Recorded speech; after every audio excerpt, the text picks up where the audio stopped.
If you think the Haitians eating cats in Springfield, Ohio is a news story, here in Florida, a family witnesses multiple people from another country who were exposing themselves swimming naked in a pool and waving at teenage girls. Law enforcement did not arrest these individuals because they said that back in their home country, it's okay to do that. Well, let me tell you something. It's not okay to do it here. They should have been arrested. The state of Florida is under attack by immigrants, and it's only going to get worse in the coming months. In 2023, 3.2 million people crossed the border into the United States and came to Florida, and you wouldn't believe some of the things that these people are engaging in. Fugitives wanted for murder by the U.S. Marshals, nightclub shootings, people crossing the border to solicit minors. There's been reported attacks of these individuals attacking police officers in the state of Florida. Can you believe it? Coming from another country to attack our law enforcement officers? In the last few years, there's been several of them who've been arrested for making threats in our schools.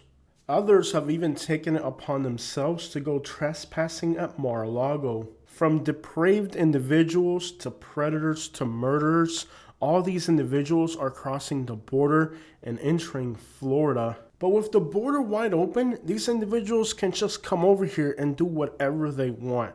We're going to go over a few news stories that are going to highlight to you. And this isn't some made up news stories like the Haitians eating cats in Springfield. I'm going to give you guys real news reports, real arrests in the state of Florida, all over the state of Florida, that are going to prove to you how dangerous this group of individuals is. Let's get into today's video. A Canadian teen was arrested in Florida for threatening a pride event. In 2023, this Canadian man was wanted for a brutal murder outside a Miami Beach nightclub. He was wanted by the U.S. Marshals in the South Florida district. But before he came to the United States to commit murders here, he was already wanted in Canada and Ontario for kidnapping and murders. This guy was already wanted in his home country, and he came here to continue his murder spree on the streets of South Florida. Governor Ron DeSantis said that in 2023, we saw 3.2 million Canadians cross the border and come to Florida, and they left behind a trail of murder, crime, and people wearing Speedos on the beach. These individuals come to our country and do things that we find extremely offensive, and they act like they can just come here and do these horrific acts out in public, disrespecting the morals, principles, and culture of Americans. See, here in America, when we go to the beach, we shave our backs and we wear shorts, but these Canadians are commonly seen wearing Speedos with hairy backs. And these migrants who cross the border have no respect for law enforcement, from swatting calls to assaulting our police officers.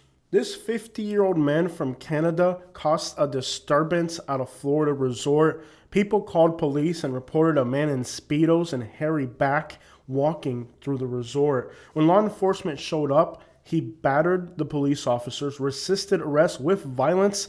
He was also charged with disorderly conduct and disorderly intoxication. No charges were filed on him for wearing a Speedo in public, but that was the reason law enforcement was called to begin with. He told law enforcement officers that in his country, it's normal for people to wear Speedos out in public, even if they haven't shaved their backs in their entire lifetime. We talked to a witness who was at the resort and didn't want to be on camera for fear of retaliation. He said him and his family from New York were enjoying this resort when they noticed a man wearing a Speedo.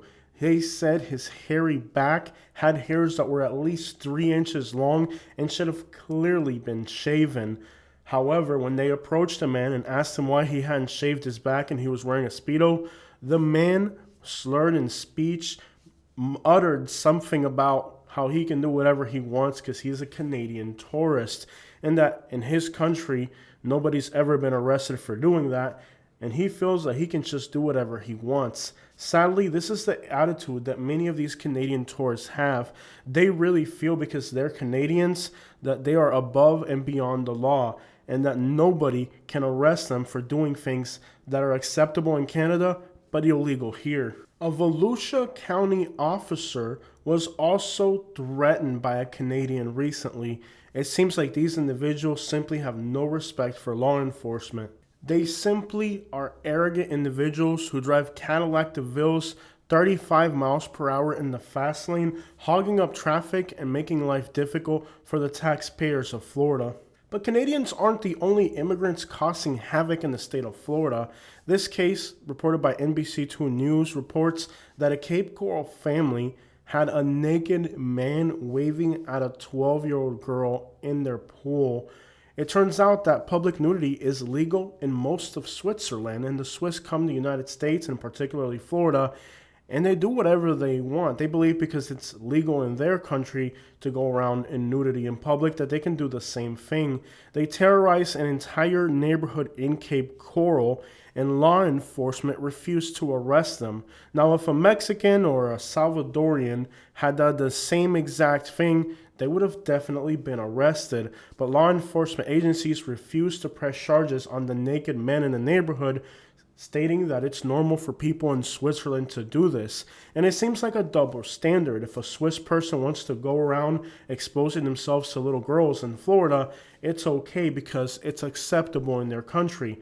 But why don't we have the same standard for Haitians eating cats, or perhaps for Salvadorians joining gangs? If it's okay for the Swiss to be nude in public because it's the law in their country, then as a Cuban, shouldn't I be able to eat a sea turtle and a manatee every once in a while? After all, it's okay to do it in my country.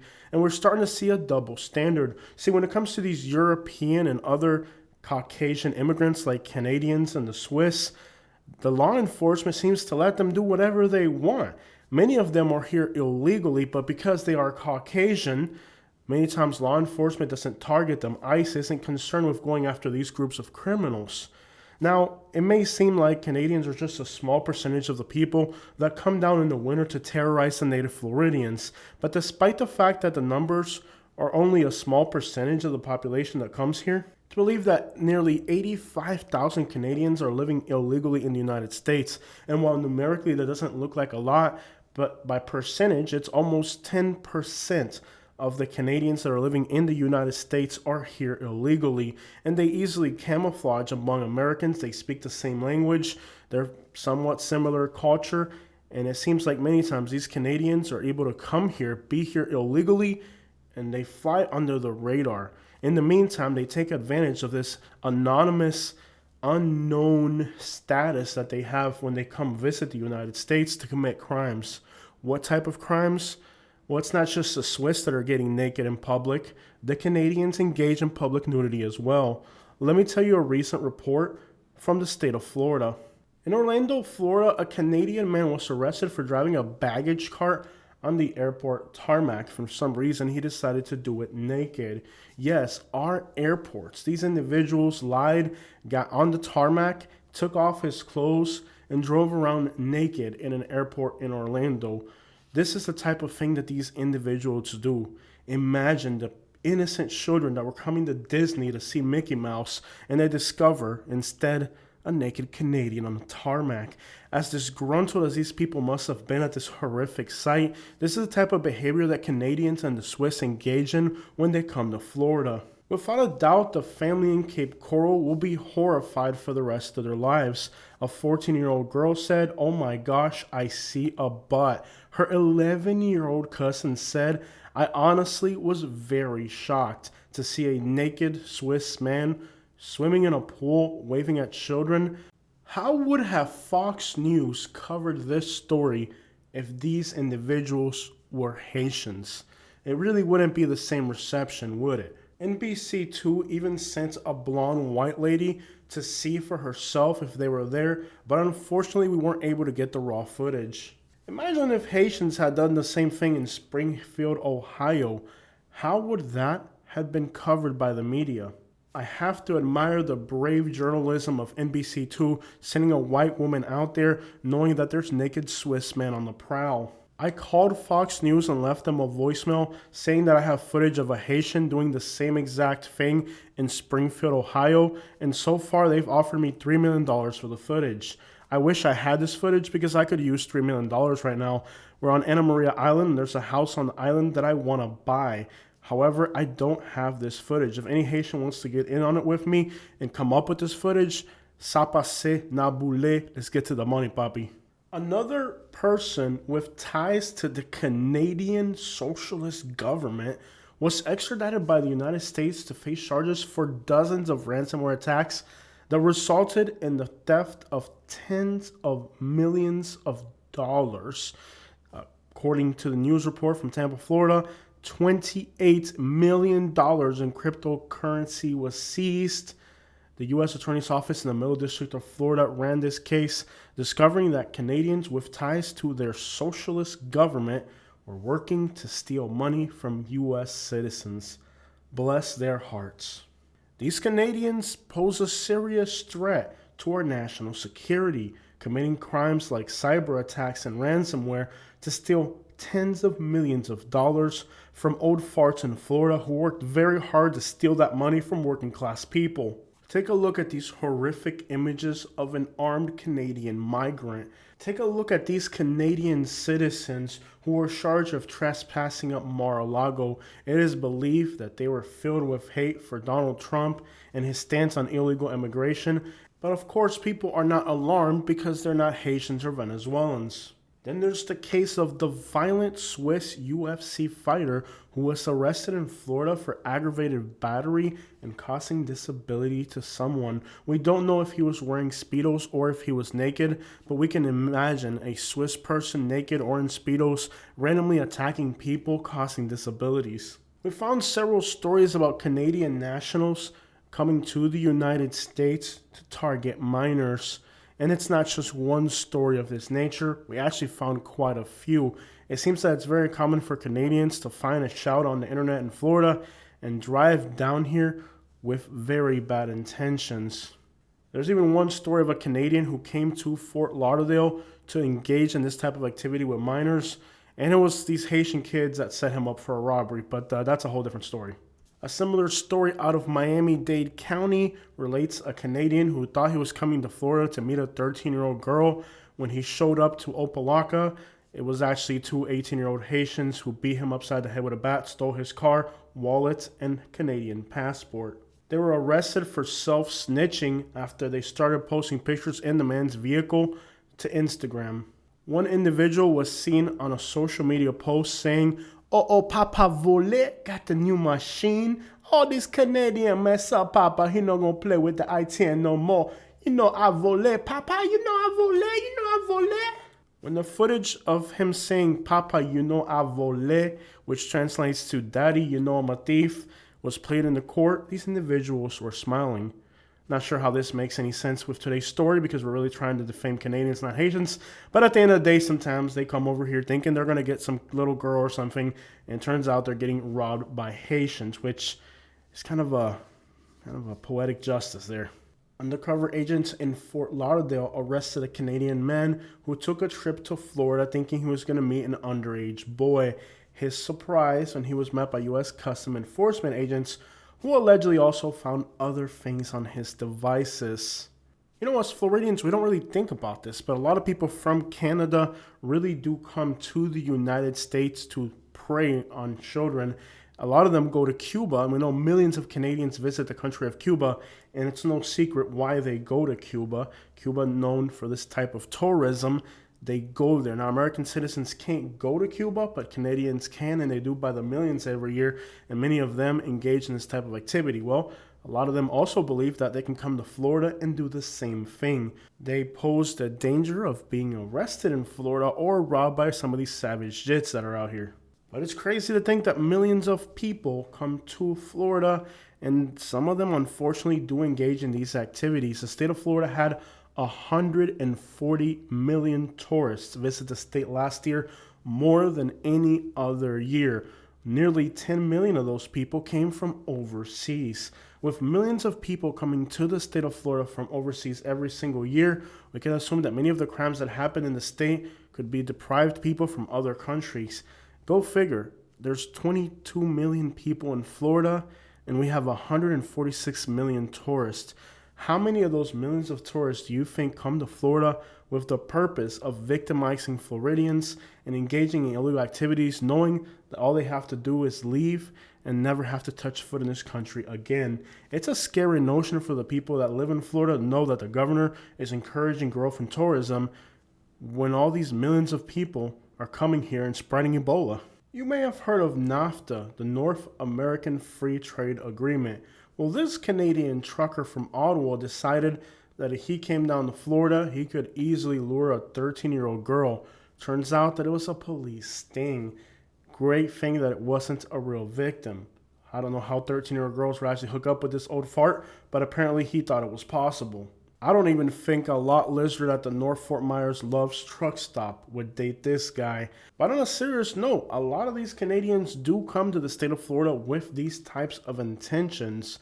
And much attention is given to other migrant groups like Guatemalans and Haitians. Anything they do just gets magnified.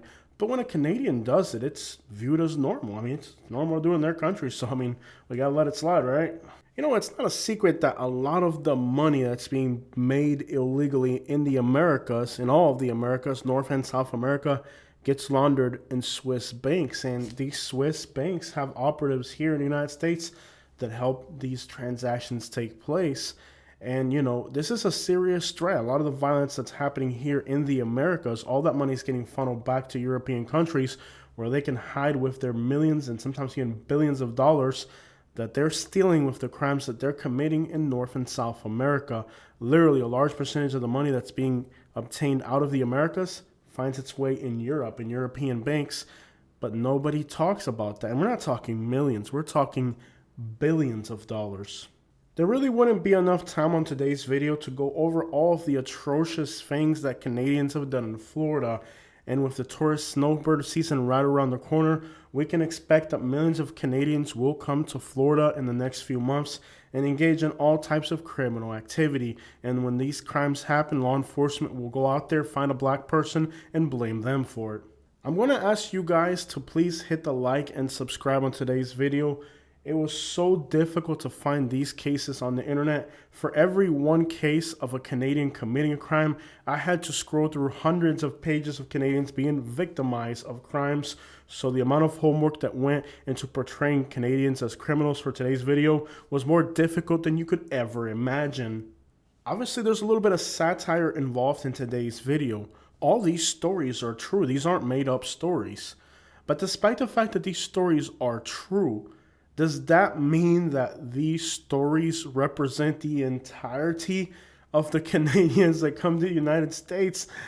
It's very unlikely. But I just want to show you guys how the media can grab one slice of truth. Yes, all these stories are real stories that happen in Florida, but does that really represent Canadian tourists? It would be ridiculous to believe so. And I guess if there's a lesson that we can learn from today's video is that many times the news stories that we hear may not exactly be fake stories. These are real stories. But the importance that they're given, the priority over other news stories that they're given, and the timing when these stories come out are many times nothing more than a distraction from the real problems that are happening around the world. The timing of these stories coming out is always interesting. You need to ask yourself, what is really happening in the world today that is more important but isn't getting news coverage? What is this really a distraction for? How much money are these YouTubers making by covering these stories? A lot of times I'll give you guys my real opinions, regardless of how unpopular those opinions may be. But I want you guys to learn that when you see these news stories come out, you really have to ask yourself the timing, the distraction, and of course, why? Why does Fox News grab a Salvadorian killing a white woman? Yes, it's a news story that actually happened. It isn't fake. Take Fox News, for example. A while back, they were exploiting a white woman killed by a Salvadorian. Was it a real news story? Yes. But there are 30 30,000 homicides committed in the United States every single year. Why focus on one particular thing and slap that on every newspaper across America? I am sure if I wanted to find news stories about Canadians committing murders in the United States, I could find dozens of stories for you guys. I could easily do it. I mean, just in the state of Florida, I found a few. So imagine if I started looking every state in America, how many of those 30,000 murders were committed by Canadians? I'm sure quite a handful. And I could actually draw up a video with convincing evidence that Canadians are coming to the United States to kill people. Is that really happening? No. Could I make it appear like it's really happening? Absolutely. Take, for example, police brutality. Does police brutality happen? Absolutely. There's some YouTubers that have 7 videos on their channel of them being victimized by police brutality. Do you really think you're going to be a victim of police brutality 7 or 8 times?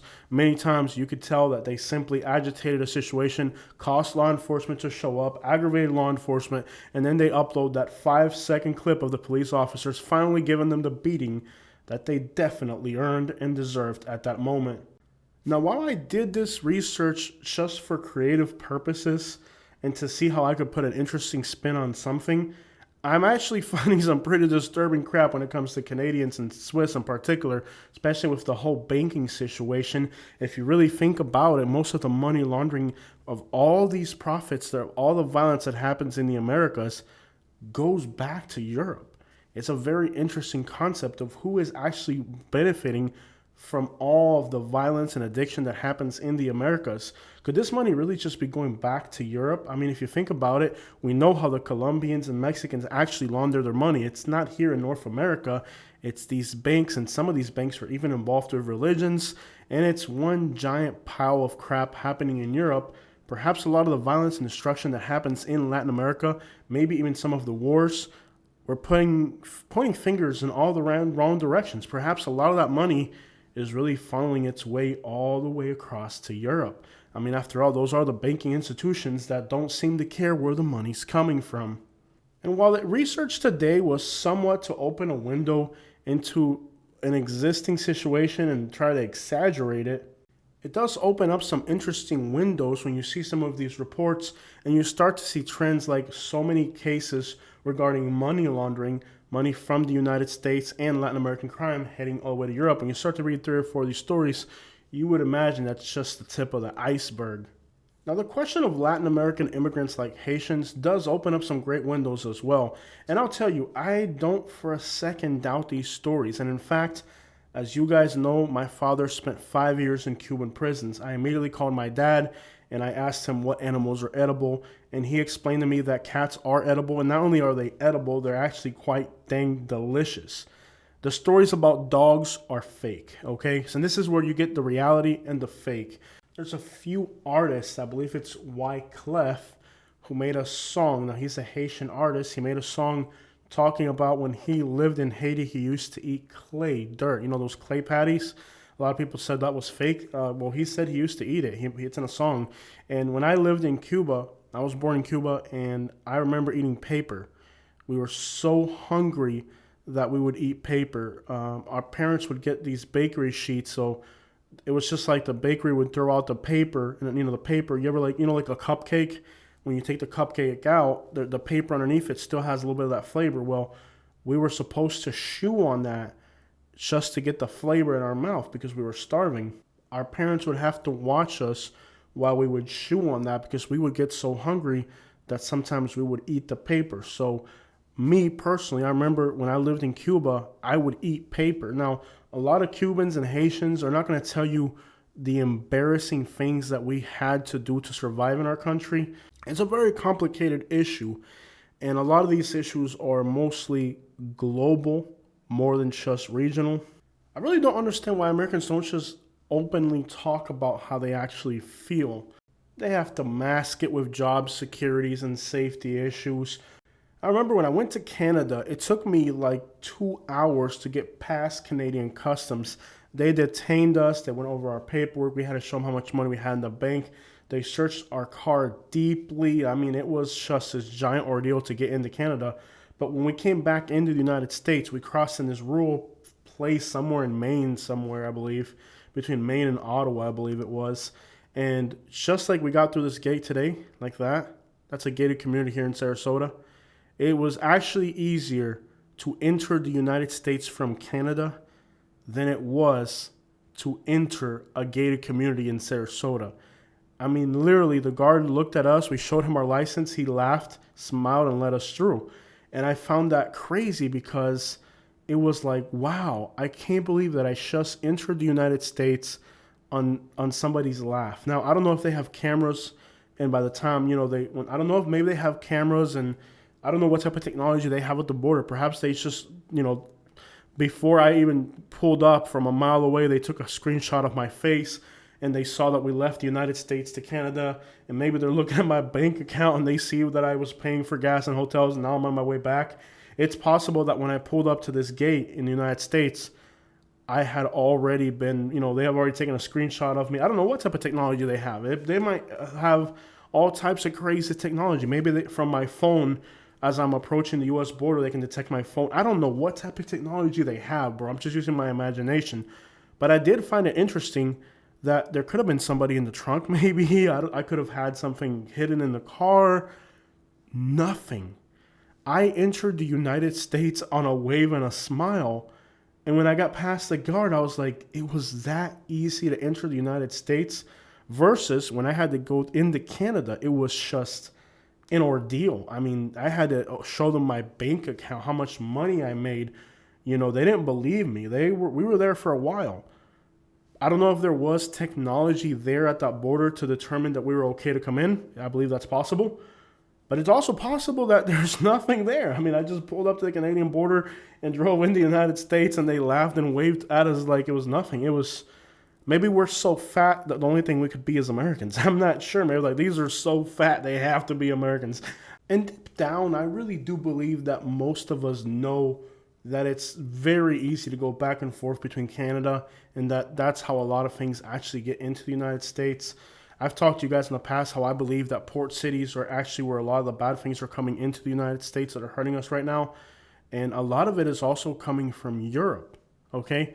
And here in Florida, Mali is huge, and that's not coming from the southern border. That comes from Europe. It's huge. Like, I talk to the homeless people, and I think about 30 to 40% of users in Florida on the street that are homeless are actually more likely to be on the M than they are on the F. And that's coming from Europe. Now, how is it getting here? Well, let's use some imagination. We have a growing Canadian community. We know Canada has easier routes. We also have a lot of Germans here. In fact, just every week while Uber driving, I run into Germans. We have people from Switzerland. We have a huge Russian and Ukrainian community. So use your imagination. A city like Sarasota has a lot of tourists that come from all over the world. The state of Florida has 140 million people that come here from other countries every single year. 10 million of those people come from abroad, overseas. So here's the state of Florida with the most tourism. That's a great cover for a lot of things to enter Florida illegally. And we know that this stuff is coming from Europe. And again, my dealings with the homeless people, that most of them, about 95% are addicted. And they admitted on my videos now. When I first started doing the homeless videos, they used to lie to me, but the channel's gotten so big where we cut through the garbage now and we get to the point. Maybe about 1 in 20. They're not all users. Maybe 1 in 20 isn't. We get to the point. You guys see my interviews. They tell us straight up now. When I first started my interviews, it was like they could tell that I didn't know what I was doing, so they can fly a lot of these stories past us. But now we're getting to the point where we're really getting into the nitty-gritty reality of homelessness. I think at least a third of the homeless are going for that stuff, and that stuff comes from Europe. So when we look at this situation now, and we know that it's coming from Europe, we have Russians, we have Ukrainians, we have British, we have other nationalities. That's where it's coming from. How? It's not the Mexican border. Now we know that Americans cannot travel to Cuba, but Canadians travel to Cuba by the millions. People from Netherlands, Belgium, Spain, Portugal. Yes, those people go to Cuba by the millions. Yeah, Cuba has a strong tourist industry, just like Florida. It's the biggest cash cow for that government. So, I don't know, use your imagination, connect the dots. Millions of Canadians, I believe it's 2 million Canadians go to Cuba every single year. And a lot of those Canadians go to fish. I don't know, just use your imagination and put some of these dots together. It's not coming from the Mexican border. That 30% of the consumption on the streets of Florida is coming from somewhere else, and it's Caucasian countries. But you'll never hear this being talked about. But the fact remains that on the streets of Florida, it's more prevalent than almost anywhere else in the United States. You know, people talk so much about California and New York because, that's the way they talk on TV these days, and people just repeat it and repeat it. As I've told you guys a million times on my channel, Florida's overdose death rate is higher than New York and California by far, considerably more. And a lot of this stuff in Florida isn't coming from the border. It's coming from the ocean or marine routes or other routes. It ain't coming from Texas. It ain't coming from the border. This stuff is coming from somewhere else. And Florida's geography has always played a key role in trafficking, and the substances that are prevalent on the streets of Florida don't correlate with substances coming from the border. Despite that, Florida sends resources to the border when clearly there's other weaknesses that are not really being addressed. And the result is, on the streets, when you see what's being consumed, it's obvious. They put a lot of news emphasis on the F, but the F isn't the total picture of what's happening on the streets of Florida. But what's interesting about the United States is, we know that, for example, port cities play a bigger role. We know that marine routes play a bigger role. But there's something about the commerce that can't be touched. You cannot touch freight. You cannot touch marine routes. You cannot touch tourism. You cannot touch all of these international global players. So what do? We focus so much on the border. It's the border, the border, the border, the land routes, the land routes. But, a big boat pulls up and there's 5,000 containers in it. You know what? Learning moment. How many containers do these boats carry? Let's find out. Hey Siri. How many containers fit in a shipping boat? About 90% of non-bulk cargo worldwide is transported by container, and the largest container ships can carry over 19,002 20-foot equivalent. Or how many 20-foot containers can fit on a ship? 19,000 containers. Who on earth can go through 19,000 containers to find something suspicious? We are living in a capitalistic country, and what's more capitalistic than free trade itself? That's the foundation of this country's economical system. I don't think you could convince people that we should search every single container ship on Earth. It wouldn't make sense. It's not practical. It's not even realistic. But again, it's interesting how, despite numbers clearly indicating the whole aspect, the whole picture of this situation, and we don't even know how many other creative ways there are to get things here. I've seen things like parasites on ships. Basically, a parasite is basically like a submarine that you attach to the bottom of a boat. And if they feel that it's going to get detected, they can just drop it, hits the bottom, has a GPS tracker, they can get it later. At the end of the day, the possibilities are endless. And the reality is that all this focus on the border is nothing more than a distraction. And it's like if you feed people a grain of reality, of truth, just a small, kind of like those stories that I talked about at the start. If you feed somebody just a little bit of truth, that doesn't mean that the entire narrative is true. It's like if you see a van that says free candy and they actually have candy inside the van, that doesn't mean that the van has free candy. There's a whole lot more going on. But again, I really do feel that we as humans tend to want to believe lies more than truth. And even when we know something isn't true, we still don't want to believe it.